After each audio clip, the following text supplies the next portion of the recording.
오직 악인은 능히 안정치 못하고 그 물이 진흙과 더러운 것을 늘 쏟쳐내는 요동하는 바다와 같으니라. 내 하나님의 말씀에 악인에게는 평강이 없다 하셨느니라.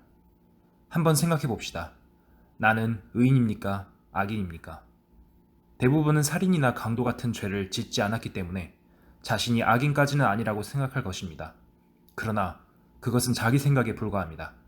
하나님 앞에서는 그렇지 않습니다. 성경에는 악인에게 평강이 없다고 했습니다. 조금만 큰 일을 당해도 안절부절 못합니다. 그것은 속에 죄가 있기 때문입니다. 죄가 불안하게 만듭니다. 또 악인은 진흙과 더러운 것을 쏟쳐내는 요동하는 바다 같다고 했습니다. 바다가 고요할 때는 맑고 깨끗해 보입니다. 그러나 바람이 불어 물이 일렁이면 그 아래 가라앉았던 찌꺼기들이 다 물 위로 솟아오릅니다. 악인의 마음이 그렇습니다. 아무 일 없고 무사태평할 때는 착하디 착한 사람이지만 누가 신경을 건드리면 화가 머리 끝까지 치밀어 올라 입에서 별소리가 다 나옵니다. 어떤 숙녀가 곱게 화장을 하고 옷을 깨끗하게 차려입고 하의를 신고 사뿐사뿐 걸어가는데 어떤 사람이 실수로 그 숙녀의 발을 밟았다면 순간 그 숙녀는 눈이 삼각형으로 변해 이봐요 눈도 없어요?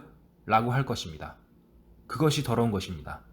겉은 천사처럼 아름답게 꾸몄더라도 속은 화와 참을성 없는 마음으로 가득 차 있습니다. 문제가 생기면 화내고 욕하고 다른 사람을 무시합니다.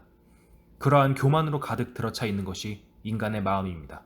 이 더러운 마음, 그것이 바로 악입니다. 만물보다 거짓되고 심히 부패한 것은 마음이라. 누가 능히 이를 알리오마는 나 여호와는 심장을 살피며 폐부를 시험하고 각각 그 행위와 그 행실대로 보응하나니. 만물보다 거짓되고 심히 부패한 것은 마음이라고 했습니다. 이 세상에서 제일 부패한 것, 제일 더러운 것이 무엇이냐 물으면 사람들은 돼지우리를 떠올릴 수 있을 것입니다. 돼지는 자기가 자는 자리에 똥을 싸놓고 그 위에서 잠을 자기 때문에 굉장히 더러워 보입니다. 그러나 돼지는 더러운 것이 무엇인지 모릅니다. 짐승에게는 거짓이 없습니다. 보기에는 더러워도 거짓말하지 않습니다. 거짓은 사람의 마음에서 나오는 것입니다. 성경은 사람의 마음이 가장 더럽고 악하다고 했습니다. 그러나 사람들은 자기 마음이 더러운지 모르고 살고 있습니다. 우리 마음 속에는 욕심이 있고 음란한 생각이 있습니다. 정상적인 부부 생활을 하면서도 다른 여성을 보면 이상한 생각이 드는 것, 다른 사람의 물건을 보면 욕심이 생기는 것, 거짓말하는 것, 화를 내는 것이 사실은 굉장히 더러운 것입니다.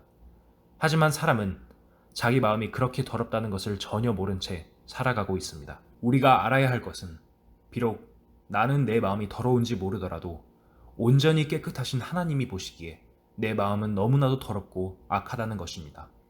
깨끗한 사람이 돼지우리에 가서 돼지를 보면 더럽다는 생각이 드는 것처럼 하나님께서 들여다보시는 내 마음에는 온갖 더러운 생각, 악한 생각이 가득 차 있습니다.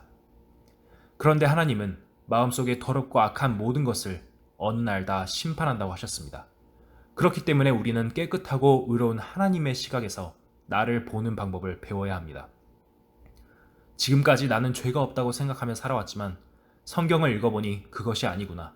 하나님의 시각, 그 깨끗하고 거룩한 눈으로 보실 때 나는 악한 인간이구나, 더러운 인간이구나 하고 자신을 성경 앞에서 진단해 보아야 합니다. 감히 이런 더러운 마음으로는 하나님 앞에 설 수 없다는 것을 알아야 합니다. 성경은 하나님께서 우리 인간들에게 주신 축복의 약속들이 담겨 있습니다. 그러나 인간이 읽어서 그 뜻을 알 수 없다면 그 자체가 모순입니다. 성경은 어려운 책이 아닙니다. 누구나 알아들을 수 있는 쉬운 말로 기록되어 있습니다. 정말 성경이 전하는 내용을 알기 원하는 사람이라면 성령님은 그 사람을 성경 속으로 안내하여 깨닫게 해주십니다. 성경은 사실이다. 강연에 초대합니다. 댓글에 초대 링크를 달아두었습니다.